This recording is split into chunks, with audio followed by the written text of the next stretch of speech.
सदा सत्स्वरूपं चिदानन्दकन्दं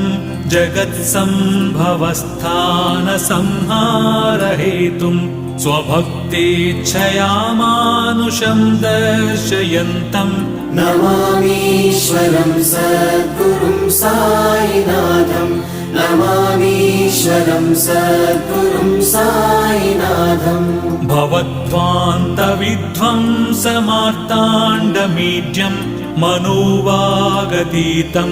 मुनिर्ध्यानगम्यं जगद्व्यापकं निर्मलं निर्गुणं त्वां नमामीश्वरं सद्गुरुं साईनाथं नमामीश्वरं सद्गुरुं साईनाथम् भवाम्बोधिमग्नार्दितानां जनानां स्वपादाश्रितानां